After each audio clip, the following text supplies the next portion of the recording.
Hello అండి, అందరికీ నమస్కారం. కథా ప్రాంగణానికి స్వాగతం.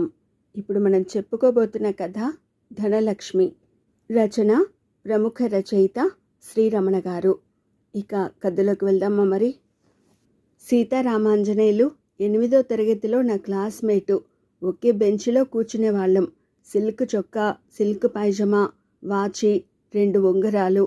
బొద్దుగా నల్లగా నిగనిగలాడుతుండేవాడు.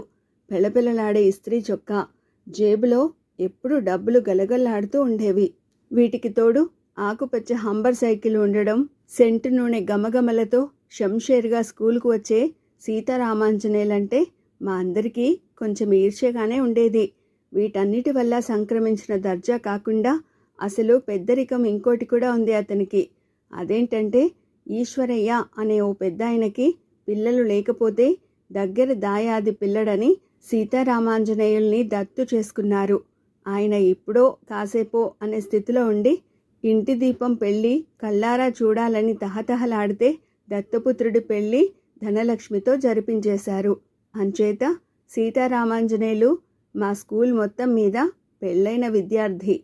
ధనలక్ష్మి మా బళ్ళోనే 3వ క్లాస్ చదువుతుండేది. ఈశ్వరయ్య గారొకటి తలిస్తే ఈశ్వరుడు వేరొకటి తలిచాడు. ఇప్పుడో కాసేపు అనుకున్న ఈశ్వరయ్య గారు తిప్పుకుని తేరుకుని యథావిధిగా దుకాణంలో కూర్చుని వ్యాపారం వ్యవహారం చూసుకోవడం మొదలుపెట్టారు. గొడ్డొచ్చిన వేళ బిడ్డొచ్చిన వేళ అంటారు. మా సీతారాముడు వచ్చి నాకు ఆయుష్ పోశాడు అని పెద్దాయన మురిసిపోయాడు. ఆయన బతికిపోవడం బానే ఉంది, కానీ అకాల వివాహం రామాంజనేయులకి కొంచెం ఇబ్బందిని, బోలెడు పెద్దరికాన్ని తెచ్చిపెట్టింది. అసలే అమితమిత భాషి, పైగా తనని విచిత్రంగా కొంచెం హేళనగా అంతా చూస్తున్నారనే అనుమానం కొంత. ఎవరూ అతన్ని ఏరా అని పిలిచేవారు కాదు. నాతో కొంచెం చనువుగానే ఉండేవాడు. నేను మాత్రం ఏమోయ్ అని పిలిచేవాణ్ణి. అతనికి అప్పుడప్పుడు హోంవర్క్ దస్తూరి మార్చి నేను చేసి పెడుతుండేవాణ్ణి. దానికి బదులుగా గ్రౌండ్లో తన సైకిల్ 3-4 రౌండ్లు కొట్టడానికి ఛాన్స్ ఇచ్చేవాడు. ఆకుపచ్చ హంబర్ సైకిల్, పైగా బ్రూక్ సీటు, డైనమో, తలతల్లాడే నికెల్ స్పోక్స్తో కాసేపైనా దాని మీద సవారీ చేయడం అంటే నా ప్రాణానికి చిన్న విషయం కాదు. ఒకరోజు సైన్స్ క్లాస్లో కోడిగుడ్డులో భాగాలు చెప్పమని మాస్టారు అడిగితే పై పెంకు మరియు కోడిపిల్ల అన్నాడు రామాంజనేయులు. సైన్స్ ఆయన రెచ్చిపోయి అతని పెద్దరికాన్ని పక్కన పెట్టి రామాంజనేయుల్ని బెంచి ఎక్కించారు. పాపం తల వంచుకుని వేలి ఉంగరాలు తిప్పుకుంటూ నిలబడ్డాడు. మూలిగే నక్క మీద తాటిపండు పడ్డట్టు సరిగ్గా అదే సమయానికి ధనలక్ష్మి గల్లు గల్లున గజ్జల చప్పుడుతో పరుగున వచ్చి రొప్పుతూ రోస్తూ తరగతి గుమ్మంలో నిలబడి, ఇదిగో రామాంజనేయులు, నాకు పెన్సిల్ కావాలి అని బిగ్గరగా అక్కడి నుంచి అరిచింది. ఒక్కసారి క్లాస్ అంతా గొల్లుమంది. అసలే బెంచి మీద అవమాన భారంతో కుంగిపోతున్న రామాంజనేయులకి నెత్తిన పిడుగు పడ్డట్టయింది. ఆకుపచ్చ పట్టులంగా, పట్టు జాకెట్, మెడలో ఎర్రరాళ్ళ నెక్లెస్, కంటి నిండా కాటుక, గట్టిగా అల్లిన ఒంటి జడ. 8 ఏళ్ల ధనలక్ష్మి క్లాసు నవ్విన నవ్వుకి బిత్తరపోయి తత్తరపడి గల్లుగల్లున పారిపోయింది. పాపం క్లాసు నిశ్శబ్దంగా ఉంది. ధనలక్ష్మి గజ్జల చప్పుడు క్రమంగా దూరమైంది. మాస్టారు కోడిగుడ్డు పాఠం మళ్ళీ అందుకోబోతుంటే రామాంజనేయులు ఆంజనేయుడిలా ఒక్కసారి డెస్క్ మీద నుంచి కిందికి దూకాడు. రోషం కమ్మేసిన అతని ముఖం తుమ్మల్లో పొద్దుగూకినట్లుంది. చెరచెర బయటికి నడిచి వరండాలో సైకిల్ స్టాండ్ పెద్ద చప్పుడయ్యేలా తీసి అక్కడే సైకిల్ ఎక్కాడు. వెళ్తూ క్లాసు గుమ్మంలో ట్రింగ్ ట్రింగ్ మని బెల్ కూడా కొట్టాడు. అంతటి వెర్రి ధైర్యం జరిగిన అవమానంలోంచి వచ్చిందే గాని పాపం అతను పెద్ద మనిషే. జరిగిన దానికి మాస్టారు కంగు తిన్నాడు. ఏమీ అనలేక, ఒరే వీడి పుస్తకాలు యావత్తు తెచ్చి స్టాఫ్ రూమ్లో పెట్టు రాస్కెల్ అని క్లాస్ లీడర్కి పురమాయించి తిరిగి కోడిగుడ్డు పాఠంలోకి వెళ్ళిపోయారు. ఆ తర్వాత మళ్ళీ సీతారామాంజనేయులు స్కూల్ పక్కకి రాలేదు. ధనలక్ష్మి కూడా బడి ఆవరణలో మళ్ళీ కనిపించలేదు. ఎటు కొట్టు మీద నాకు సొంత మనిషి అవసరమే, కాస్త మంచి చెడు లాభం నష్టం తెలుసుకుంటాడు అని ఈశ్వరయ్య గారు సరిపెట్టుకున్నారు. ఎప్పుడైనా వాళ్ళ దుకాణానికి వెళితే రామాంజనేయులు కనిపించేవాడు. మాట మంచి ఉండేది కాదు. ఏదో ముక్తసరిగా ఒక చిన్న నవ్వు తప్ప. సీతారామాంజనేయులు స్కూల్ మానేయడం వల్ల అప్పుడప్పుడు హంబర్ సైకిల్ తొక్కే అదృష్టం నాకు పోయింది. 10వ తరగతి తర్వాత ఇంటర్కి పక్క ఊరు వెళ్ళాలి. అప్పుడు ఎటూ సైకిల్ యోగం పడుతుందని ఆనందపడుతున్న తరుణంలో మా స్కూల్ని జూనియర్ కాలేజీ చేశారు. నా చదువుతో పాటు దరిమిలా డిగ్రీ కాలేజీ కూడా అయింది. ఇహ జన్మకి సైకిల్ యోగం లేదని అర్థమైపోయింది. అత్యవసర మార్కులతో ఏదో గట్టెక్కాం అనే లెక్కలో మెల్లిగా డిగ్రీలోకి వచ్చిపడ్డాను. అప్పుడు నాకు రామాంజనేయులు స్ఫూర్తితో చదువు మానేయాలని కోరిక ఉండేది. అయితే రామాంజనేయులు వాళ్ళ నాన్న తీసుకున్నంత తేలిగ్గా మా నాన్న తీసుకోకపోగా వాళ్ళకంటే వ్యాపారాలున్నాయి, మనకే ఉంది బూడిద, ఎన్టీఆర్ పుణ్యమా అని కరణీకాలు కూడా పోయాయి. అక్షరం ముక్క లేకపోతే అడుక్కు తినాల్సిందే అని ఘాటుగా దీవించాడు. ఒకరోజు ఈశ్వరయ్య గారికి ఈశ్వరుడి ఆజ్ఞ అయింది. ఆయన పోయాక తెలిసిందేమంటే ఎటూ ఎవడో పరాయివాడికి పోయేదే కదా అని చేరదీసిన గుమాస్తాలు నలుగురు కలిసి దుకాణం దోచేశారని, కరిమింగిన వెలగపండుల అయ్యిందని, ఇవ్వాల్సిన బాకీలకి రావాల్సిన జమలకి సరికి సరి, హల్లికి హల్లి, సున్నకి సున్నా అయింది. దుకాణం మూతపడింది. 20 ఏళ్ల సీతారామాంజనేయులు 17 ఏళ్ల ధనలక్ష్మి మిగిలారు. దత్తపుత్రుడు అవడం వల్ల ఈశ్వరయ్య గారి వంశం మాత్రం మిగిలింది. ఒకరోజు సెంటర్లో కనిపించి, మీకోసమే చూస్తున్నా, ఒకసారి మా ఇంటికి వస్తారా అన్నాడు రామాంజనేయులు. వెళ్ళాను. అంగడి వీధిలో ఇంటి మీద ఇల్లు, అందులో ఒక చిన్న గది ముందు రేకుల వరండా. ఇంట్లో అడుగు పెట్టగానే ఇదిగో ఆయన వచ్చాడు అన్నాడు రామాంజనేయులు ముక్తసరిగా. అంతకుముందు నా గురించి ఏం చెప్పాడో తెలియదు. కూర్చో అన్నయ్య, నీతో కొంచెం మాట్లాడాలి. లోపల నుంచి రేకుల వరండాలోకి వస్తూ అంది ధనలక్ష్మి. ఆ రోజు ఎప్పుడో బుట్టబొమ్మలా ఉన్న ధనలక్ష్మిని క్లాస్ రూమ్ గుమ్మంలోంచి చూడ్డం తప్ప మళ్ళీ ఎప్పుడు చూడలేదు. ఇదే మళ్ళీ చూడటం. వయసుకి మించిన పెద్దరికం. మాటల్లో ఎంతో పొందిక స్ఫురించింది. మా పరిస్థితి మీకు తెలిసే ఉంటుంది. ఉన్నట్టుండి వీధిన పడ్డాం. ఏం చేయాలో పాలుపోవడం లేదు. మీ ఫ్రెండ్ సంగతి తెలుసుగా. అదేమన్నా అంటే ఏ కొట్లోనో పొట్లాలు కట్టే ఉద్యోగం చేస్తానంటాడు. నా వల్ల చదువు చెట్టెక్కిందంటాడు. చీమలకి చక్కెర దొరగ్గా లేంది మనుషులం, మనకు 4 మెతుకులు దొరకవా అని ధైర్యం చెప్పబోతే ఉన్నదుండగా నాకు గుదిబండని నిన్ను తగిలించారు అని చిరాకు పడతాడు. ఎంత చెడ్డ ఈశ్వరయ్య గారి దత్తుడంటారు కందా. సర్లే, ఆ సోది ఆపి అసలు విషయం చెప్పు అన్నాడు సూటిగా రామాంజనేయులు. ఏం లేదన్నయ్యా, ఇక్కడే ఈ వసారాలో పిండిమర పెట్టాలని యోచన చేశాం. ఊళ్ళో ఎక్కడా లేవు కదా, గిరాకీ ఉంటుందని ఆశ. మిషను 10,000 అవుతుందన్నారు. నగా నట్రా అమ్మితే అంతవరకు వస్తుంది కానీ కరెంటు సామానికి 3,000 అవుతుందిట. అందుకని మరకి 3,000 తగ్గుతుంది.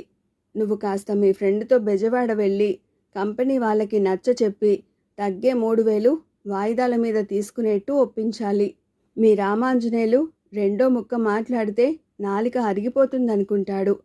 కాస్త నువ్వు సాయం వెళ్ళి ఈ పని సానుకూలం చేసి పెట్టాలన్నయ్యా అడిగింది ధనలక్ష్మి. ఓ, దానికేం భాగ్యం, కంపెనీ వాళ్ళు అంత మాత్రం వాయిదాలు ఇస్తారులే అని భరోసా ఇచ్చాను. వారం తిరగకుండానే పిండి మర బిగించారు. ఊళ్ళో 10 మందికి తెలియడానికి అట్టే రోజులు పట్టలేదు. ఎప్పుడూ ధనలక్ష్మి అక్కడే ఉండి మర నడపడం, ఆపడం, బెల్టులు మార్చడం, కోసులు సరిచేయడం, చిన్న చిన్న మరమ్మతులు చేయడంతో సహా అన్నీ నేర్చుకుంది. అప్పుడప్పుడే బస్తీ కళ వస్తున్న ఆ ఊళ్ళో ఏకైక పిండి మర అవడం వల్ల తొందరలోనే అందుకుంది. ఆదివారం నాడు అరటి మొలిచింది, సోమవారం నాడు అన్న వారాల పాటలాగానే నెల తిరిగేసరికి పిండి మరకి రోజుకి 12 గంటలు తిరిగేటంత గిరాకీ వచ్చేసింది. బియ్యం, నూకలు, గోధుమలు, మినుములు, పెసలు పిండి కోసం తెచ్చుకునేవాళ్ళు. తర్వాత నెలలో ఇవన్నీ తనే తలొక బస్తా తెప్పించి నిలవబెట్టింది. అక్కడే సరుకు కొనుక్కోవడం, అక్కడే మర ఆడించుకు వెళ్ళడం. జనం ఈ సౌకర్యమూ బాగానే ఉందనుకున్నారు. బెజవాడ కంపెనీ వాళ్ళ వాయిదాలు తీరాయి. పసుపు కొమ్ములకి ఇంకో మిషన్ వాళ్లే బిగించి వెళ్లారు. ఇప్పుడు సమస్త పిండి రకాలే కాక పసుపు కూడా మరపట్టడం మొదలైంది. మర కట్టేసే వేళకి మానిక నిండా చిల్లర వచ్చేది. చిల్లర శ్రీ మహాలక్ష్మి అని మురిసిపోయేది. చిల్లర 10 రూపాయల వంతు పొట్లాలు కట్టి హోటళ్ల వాళ్ళకి, ఇతర షాపుల వాళ్ళకి 100కి 10 రూపాయల లాభానికి అమ్మేది. పొద్దుటే పిండిమర షెడ్డు ఊడిస్తే సమస్త పిండి రకాలు, పసుపు, రోడ్డు దుమ్ము దువ్వతో కలిసి ఒక సరికొత్త దినుసు చేరేది. 5 గుప్పిళ్ళు ఒక పొట్లంగా కట్టి సున్నిపిండి పేరు మీద అమ్మడం ప్రారంభించింది ధనలక్ష్మి. రోజు 20 పొట్లాల దాకా అయ్యేవి. అమ్మకాలు బాగానే ఉండడం చేత కవర్లు చేయించి దానిమీద వాణిశ్రీ కలర్ ఫోటోతో పాటు సమస్త వనమూలికలతో తయారైంది. చర్మ సౌందర్యానికి తప్పక వాడండి, ధనశ్రీ సున్నిపిండి, వెల 1 రూపాయి మాత్రమే అని కూడా అచ్చు వేయించింది. ఊడ్చిన సరుకుని బట్టి సున్నిపిండి ఆదాయం ఉండేది. ధనలక్ష్మి మళ్ళీ నగా నట్రా ఏర్పాటు చేసుకుంది. పెద్దరికం పెరిగింది. కొడుకు పుట్టాడు. ఈశ్వర్ అని పేరు పెట్టుకుంది. రామాంజనేయులు అంతగా ఇష్టపడకపోయినా ధనలక్ష్మిని అందరూ ధనమ్మ అని పిలవడం మొదలుపెట్టారు. పిండిమర ఊళ్ళో ఓ కొండ గుర్తు అయింది. పిండిమర మెలకువలన్నీ ఇప్పుడు ధనమ్మకి కొట్టిన పిండి. ఎట్లాగూ బియ్యాలు ఆపరాలు అమ్ముతూనే ఉన్నాం గందా, కాస్తో కూస్తో పెట్టుబడికి డబ్బుంది. ఉప్పు చింతపండు కూడా తెచ్చుకుంటే మళ్ళీ మన కిరాణా వ్యాపారం మన గుమ్మంలోకి వస్తుంది గందా. పిండిమర పుణ్యమా అని మన ఇల్లు సెంటర్ అయిపోయింది. ఇంట్లోనే కొట్టు పెడితే వచ్చినంత బేరం వస్తుంది, నీకు చేతి నిండా పని ఉంటుంది అని సలహా ఇచ్చింది. వారం తిరగకుండా సంచుల్లో డబ్బాల్లో సరుకు దిగింది. సీతారామాంజనేయులు మళ్ళీ ఓ కొట్టువాడయ్యాడు. మనం చిన్నవాళ్ళం. సెంటర్లో పెద్ద షాపుల వాళ్లతో పోటీ పడాలంటే ఒకటే చిట్కా, మన దగ్గర సమస్తం దొరుకుతాయని పేరు పడాలా. ధనియాలు, దాసిన చెక్క, గుగ్గిలం, గురిగింజలు, కరక్కాయలు, ఖర్జూరాలు అన్నీ మన కొట్లో ఉండాలి. వాటి వల్ల మన కొట్టుకి పేరొస్తుంది. పేరొస్తే బేరాలు వాటంతటవే వస్తాయి. వ్యాపార సూత్రం చెప్పింది ధనలక్ష్మి. రామాంజనేయులు మొదట కొంచెం రోషపడ్డా సూత్రం అమలుపరిచి ధనమ్మ చెప్పింది నిజమేనని నిరూపించాడు.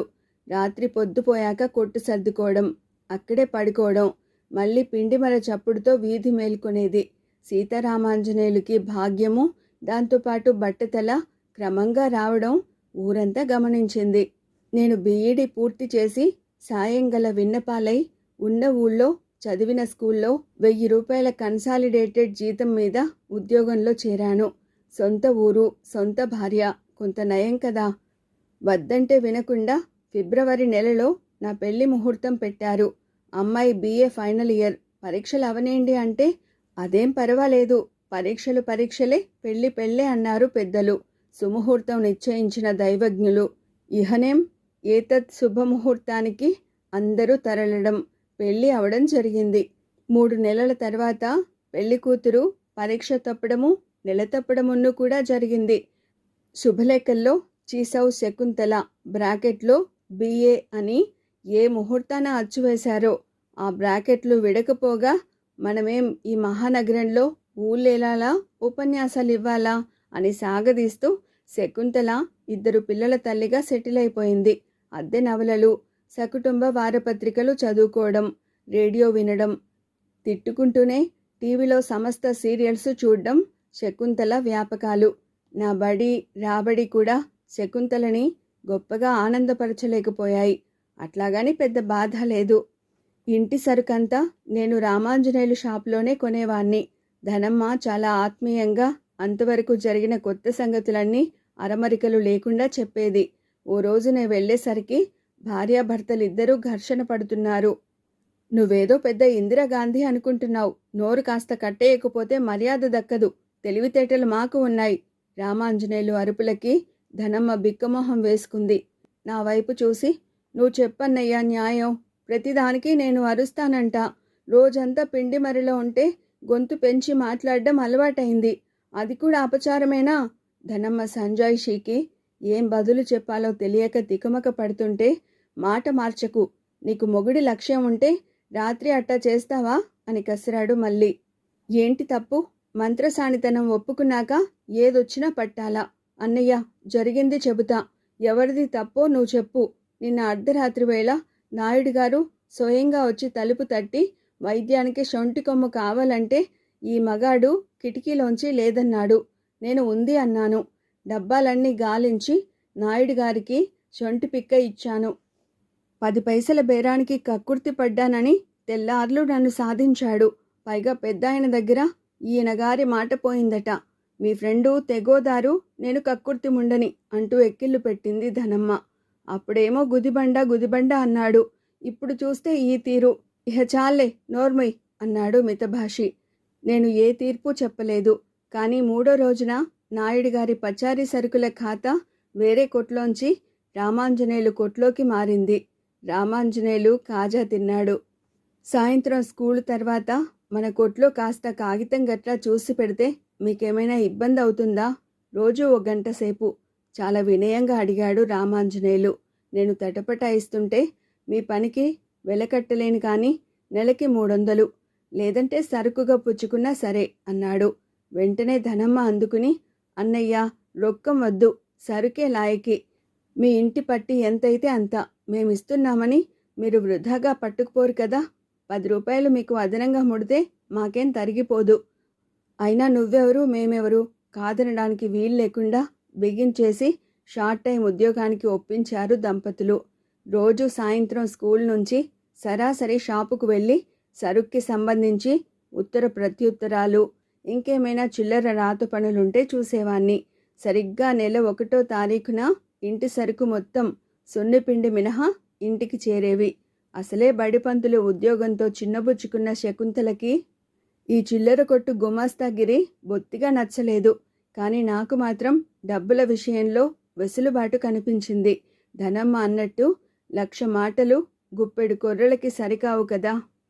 ఒకరోజు పని ఒత్తిడి వల్ల కొట్లో ఆలస్యమైతే 1 మూర మల్లెపూలు, 4 జిలేబీ చుట్టలు పొట్లం కట్టించి ఇంటికి తీసుకెళ్ళన్నయ్య, నీకు చిన్న చిన్న సరదాలు కూడా తెలియవు అంటూ చిరునవ్వుతో పొట్లాలు నా చేతికిచ్చింది. ఓవర్ టైంకి ఓదార్పన్నమాట. తెలివంటే మీ చెల్లిదే. వ్యాపార మర్మాల మీద ఓ పుస్తకం రాయించండి. ఎంఏ బిజినెస్ మేనేజ్మెంట్ వాళ్ళకి టెక్స్ట్ పుస్తకంగా పెట్టొచ్చు అంది శకుంతల పొట్లాలు పరిశీలించి. ఎప్పుడైనా స్కూలుకు వెళుతూ ఇవాళ కొంచెం లేట్ అవుతుంది అని చెబితే, పిల్లలు మీకు జిలేబీ చుట్టలు, నాకు మల్లెపూలు వస్తాయి రోయ్ అని బ్రాకెట్ బిఏ చమత్కరించేది. మా ఆవిడ చమత్కారానికి నవ్వేసేవాణ్ణి. చమత్కారాలకు చింతకాయలు రాలవు కదా. ధనమ్మ సంకల్పంతో భద్రాచలం యాత్ర స్పెషల్ బస్సు వేశాడు సీతారామాంజనేయులు. 40 మందిని కూడగట్టాడు. 3వ రోజు యాత్ర. భోజనాలతో సహా తలకి 100 రూపాయలు. 2 వంట వాళ్లతో కావలసిన సరుకు సరంజామాతో బస్సు బయలుదేరింది. మా జంటకి ఫ్రీ టికెట్లు మంజూరైనాయి. యాత్రా స్థలాల్లో కొబ్బరికాయలు గిలక్కాయల్లా ఉంటాయి అని చెప్పి 200 టెంకాయలు, పసుపు కుంకుమ పొట్లాలు, అగరుబత్తీలు, కర్పూరం అన్నీ బస్సు మీద వేయించింది ధనమ్మ. కృష్ణ స్నానం, కనకదుర్గమ్మ దర్శనం, గోదావరి స్నానం, రాములవారి దర్శనం పూర్తి చేయించి 3వ రోజుకి బస్సు ఇంటికి చేరింది. ఇక్కడి నుంచి తీసుకువెళ్లిన సరుకు, సంబారాలు, టెంకాయలు అన్నీ ఖాళీ అవడం వల్ల ఆ బరువుకి సరిపడా భద్రాచలం అడవిలో కుంకుళ్ళు, సీకాయ, విస్తరాకులు, కొండచీపుళ్ళు బస్సు మీద లోడ్ చేయించాడు రామాంజనేయులు. స్వామి కార్యం, స్వకార్యం కూడా పూర్తయింది. ఇంటికి చేరాక ఏ లోపం లేకుండా చక్కగా యాత్ర జరిపించినందుకు అంతా సంతోషించారు. మా బిఏ, ఈ ట్రిప్పులో చాలా మిగులు, భక్తి సంగతి అట్లా ఉంచండి. టెంకాయల అమ్మకాలు, భోజనానికి కొట్లో సరికే, ప్లస్ అక్కడ అడవి పంటలన్నీ అనాకానికి తెచ్చారు కదా, ఇక్కడ బేడ అర్ధనాకి అమ్ముతారు. ఈసారి తిరుపతి, శ్రీకాళహస్తి వేయించండి, అక్కడ చింతపండు కారు చౌక అంది. కానీ అప్పటికే తిరుపతి యాత్ర ఖాయమైనట్టు మా గుద్దిబండకి తెలియదు. నిత్య వ్యాపార పారాయణలో తగినంత డబ్బు చేరింది. పెద్ద బజార్లో పెద్ద షాపు అమ్మకానికి వస్తే కొన్నారు. కానీ కలిసొచ్చిన చోటు కదా అని కిరాణా కొట్టు ఉన్న చోటే ఉంచాడు. దండిగా చిల్లర కురిపిస్తున్న పిండిమర చప్పుడు వాళ్ళకి కమ్మని సంగీతంలా వీణుల విందు చేస్తోంది. ఆ ఇంటి మీదే గది, దానిమీద ఇంకో గది వేశారు. అది వాళ్ళకి ఒంటి స్తంభం మేడలాగాను, చూసే వాళ్ళకి ఫ్యాక్టరీ పొగగొట్టంలాగాను ఉంది. సెంటర్లో విశాలమైన షాపు ఉండడంతో ఎరువుల ఏజెన్సీ ఇస్తామని కంపెనీ వాళ్ళు ఇల్లు వెతుక్కుంటూ వచ్చారు. మనకెందుకు గొడవ, పైగా బోలెడు పెట్టుబడి అన్నాడు రామాంజనేయులు. మన దగ్గర రొక్కం ఉంది కదా అంది ధనమ్మ. డబ్బుంటే ఉండదా? ఉంటది. డబ్బు కూడా పచ్చి సరుకు లాంటిదే. ఇంట్లో ఉంటే గుండ్రాయి, బయటికెళ్తే కోడిపెట్ట. ఎరువుల అమ్మకం మీద కమిషన్ ఉంటుంది. తరుణంలో ఎరువులిచ్చి పంటల్లో రైతుల దగ్గర సరుకు తీసుకుంటాం. సరుకు టోకున వస్తే చిల్లరన అమ్ముతాం. కొట్టుకి అద్దె లేదు, డబ్బుకి వడ్డీ వస్తుంది. ధనమ్మ ధోరణికి అడ్డుపడి, ఇహ చాలు, అరటిపండు ఒలవద్దు, అర్థమైందిలే అన్నాడు రామాంజనేయులు. పెద్ద బజార్లో ఈశ్వర్ ఏజెన్సీస్ వెలిసింది. ఏజెన్సీ వ్యవహారాలు చూసుకోవడానికి బెంచి ఎక్కించిన సైన్స్ మాస్టర్ని పెట్టుకున్నాడు. ఆయన రిటైర్ అయి బాధ్యతలు మిగిలి ఉండడంతో ఏదైనా ఉద్యోగం కోసం చూస్తున్నారని తెలిసి స్వయంగా పిలిచి పెట్టుకున్నాడు రామాంజనేయులు. ఎరువుల వ్యాపారం 3 కాపులు 6 పంటలుగా సాగుతోంది. నేను మొత్తం అన్ని వ్యవహారాల్లోనూ ఆంతరంగిక సలహాదారుగా ఉండిపోయాను. ఉన్నట్టుండి పెద్ద విపత్తు వచ్చి పడింది. జాతీయ విపత్తు. రాజీవ్ గాంధీ హత్య. దేశం యావత్తూ బావురుమంది. అల్లకల్లోలమై ప్రజాజీవనం స్తంభించిపోయింది. రైళ్ళు బళ్ళు ఎక్కడివక్కడ నిలిచిపోయాయి. కొన్ని చోట్ల దారి తప్పాయి. ఎక్కడా కదలిక లేదు. లూటీలు దహనకాండలు జరిగాయి. జాతికే కాదు, రైళ్లకి బస్సులకి గమ్యం అగమ్య గోచరమైంది. సరిగ్గా అదే సమయంలో ఈశ్వర్ ఏజెన్సీస్ వారికి చేరాల్సిన 2 వ్యాగన్ల యూరియా బెజవాడ జంక్షన్లో దారి తప్పాయి. ఆంధ్ర రావాల్సినవి బాంద్రా చేరాయి. ఇక్కడ ఎరువుల తరుణం వచ్చి పడింది. సరుకు లేదు. రైల్వే వాళ్ళకి ఫోన్ల మీద ఫోన్లు చేస్తే పాపం వాళ్ళు మాత్రం ఏం చేస్తారు? 2 వ్యాగన్లు పొరపాటున వేరే గూడ్స్కి తగిలించేశారట. నేను కంగారు పడుతున్నాను కానీ రామాంజనేయులు నిమ్మకి నీరెత్తినట్టు ఉన్నాడు. ఎంత ప్రాప్తమో అంత. నువ్వు కంగారు పడొద్దన్నయ్యా అని ధనమ్మ నాకు ధైర్యం చెప్పింది. నెల రోజుల తర్వాత వ్యాగన్ల జాడ తెలిసింది. మరో 15 రోజులకి భద్రంగా అడంగు చేరాయి. అప్పటికి యూరియా ధర రూపాయికి అర్ధ పెరగడము, ఎక్కడా స్టాకు లేక బ్లాక్ మార్కెట్ అమ్మే స్థితి రావడం జరిగింది. సరుకు గోడౌన్ చేరకుండానే ఖర్చయిపోయింది. 1,00,000 నికరంగా మిగిలింది, తెలుపు నలుపు కలిపి. ఈశ్వర్ ఏజెన్సీస్ లాభాల ఊబిలో కూరుకుపోయింది. కలిసి రావడం మొదలైతే అంతా కలిసి రావడమే అన్నాను సంతోషంగా.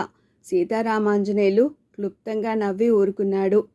తంతే గారెల బుట్టలో పడ్డట్టయింది అంది ధనమ్మ బొడ్లోంచి బంగారు నగ తీస్తూ. ఇదిగో చూడన్నయ్య, రొక్కంగా ఇస్తే ఏ పులుసులోనో పడిపోతుంది. మనకింత ఉపకారం చేశారు గందా, వాళ్ళ రుణం ఎందుకు మనకి? 6 కాసులు పెట్టి చేయించాయి గొలుసు. ఇదిగో ఆయన గారి అడ్రస్. బెజవాడ రైల్వే స్టేషన్ దగ్గరలోనే ఇల్లు. ఈ వారం ఆయనకి నైట్ డ్యూటీ, పగలు ఇంట్లోనే ఉంటారు.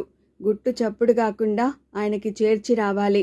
రామాంజనేయులు వెళితే లేనిపోని ఆరాలు, ఎందుకొచ్చిన తంట అంటూ నగ నా చేతికి ఇచ్చింది ధనమ్మ. నాకు సంగతి పూర్తిగా అర్థం కాలేదు.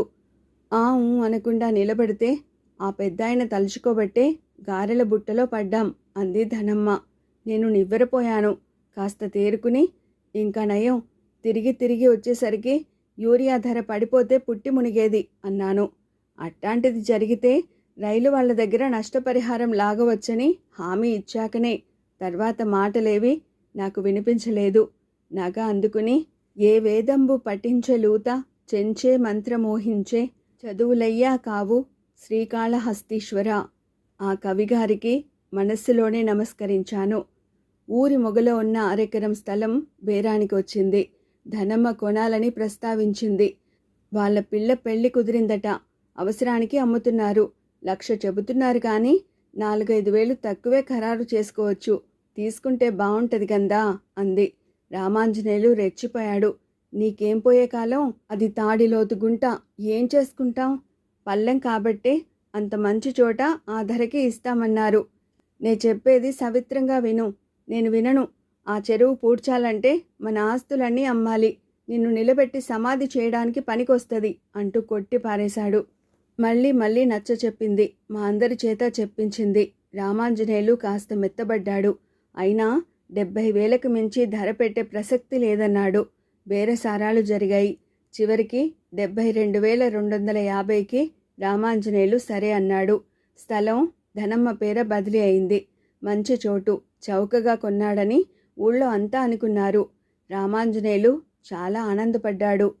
మీ రామాంజనేయులు నివురు కప్పిన నిప్పు, పైకి తేలేడు కానీ బుర్రంతా గుజ్జే.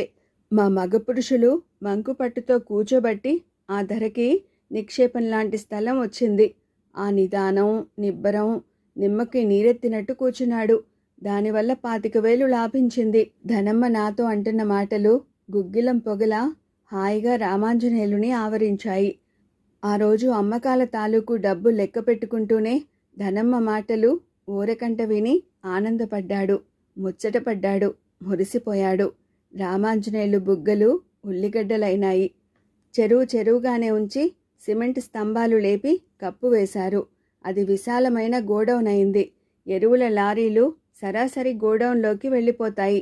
తాడిలోతు గుంటని ఈ విధంగా సద్వినియోగం చేసుకున్న రామాంజనేయులుని మెచ్చుకొని వాళ్ళు లేరు. ఊరోళ్ళంతా నీ గురించి చెప్పుకుంటున్నారు. దిష్టి తగులుతుందో ఏం పాడో అని రామాంజనేయులుకి నిమ్మకాయ దిగదుడిచింది ధనమ్మ. రామాంజనేయులు ఎరువుల కొట్టుకి వెళ్ళగా చూసి, ఈ మధ్యన మీ ఫ్రెండ్ మొహం మతాబులా వెలిగిపోతోంది చూశావా అన్నయ్య అంది ధనమ్మ. అవును మరి, స్థలం చవగ్గా కొన్నాడు. బ్రహ్మాండమైన ఐడియాతో గుంటని గోడౌన్ చేశాడు అని నేనంటే ధనమ్మ మొహం చిన్నబుచ్చుకుని, అన్నయ్య కడుపు చించుకుంటే కాళ్ళ మీద పడుద్ది. తోడబుట్టిన లాంటివాడివి కనుక చెబుతున్నా, అన్నిట్లో నా మాటే నెగ్గుతోందని తెగ ఉక్రోషపడిపోతున్నాడు. పనికట్టుకు కుళ్ళు మాటలు అంటాడు. అన్నీ ఉండి సంసారంలో సుఖం లేకపోతే ఏంటి లాభం? కాపురం అన్నాక తగ్గు మొగ్గు ఉంటే సర్దుకుపోవాలి కదా.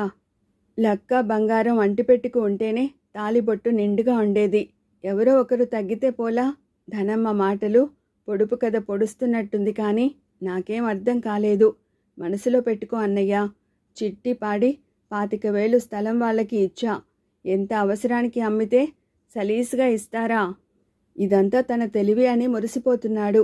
ఆ గుంటలో నన్ను నిలబెట్టి సమాధి చేస్తానన్నాడు మీ ఫ్రెండు. గోడౌను ఆలోచన నాది. కాపురం కోసం ఆ కిరీటం ఆయనకే పెట్టా. తన తెలివిని గుర్తించానని తెగ సంబరపడిపోతున్నాడులే. 10 ఏళ్ళు వెనక్కి వెళ్ళిపోయాడంటే నమ్ము అంది ధనమ్మ కొంచెం సిగ్గుపడుతూ. ఇంతలో ఈశ్వరబాబు రావడంతో ప్రస్తావన దారి మళ్ళింది. ధనమ్మ ఓ 10 ఇవ్వవే అన్నాడు వస్తూనే. ఎందుకురా అస్తమానం 10లు 25లు అంటూనే ధనమ్మ మానికలోంచి గుప్పెడు చిల్లర తీసి ఎంచబోతుంటే, నోటు నోటు అన్నాడు ఈశ్వరబాబు చిరాగ్గా. కొరకొర ఒకసారి వాడి వంక చూసి నోటు ఇచ్చి పంపేసింది. అన్నీ అబ్బగుణాలే అన్నయ్య. వీడు 8వ క్లాసులోకి వచ్చాడు. మీ ఫ్రెండ్ పోలిక వస్తుందేమోనని దిగులు పడి చేస్తున్నా. మా ఫ్రెండ్ ఏం చేదు చేశాడు? మేమంతా చదివి ఏం సాధించాం? అంత మాట అనకన్నయ్య. మా ఈశ్వరబాబుని గట్టిగా చదివించాలి. వాళ్ళ నాయన ఉప్పు చింతపండు అమ్ముకుంటే ఈశ్వరయ్య హాయిగా ఏబిసిడీలు అమ్ముకుంటాడు. ఈ రోజుల్లో చదువుని మించిన గొప్ప వ్యాపారం ఏముందన్నయ్యా అంటూ పింఛం విప్పింది. కాపోతే అతి గారాబంతో వాళ్ళ నాయన చెడగొడతాడని భయపడి చస్తున్నా. వాడు 5 అడిగితే 10 ఇస్తాడు. పైగా ఉన్న వ్యాపారాలు చూసుకుంటే చాలదా అంటాడు. కాస్త ముందు చూపు ఉండాలి గందా. మనకి ఊళ్ళో ఎరువుల గోడౌను ఉండనే ఉండే. కాపోతే పైన ఇంకో 4 అంతస్తులు వేస్తాం గిరాకీని బట్టి. ఈశ్వరయ్య ఇక్కడుంటే చేతికి రాడు. ఎక్కడైనా మంచి స్కూలు చూడు. మీ ఫ్రెండ్ ససేమిరా కాదంటాడనుకో.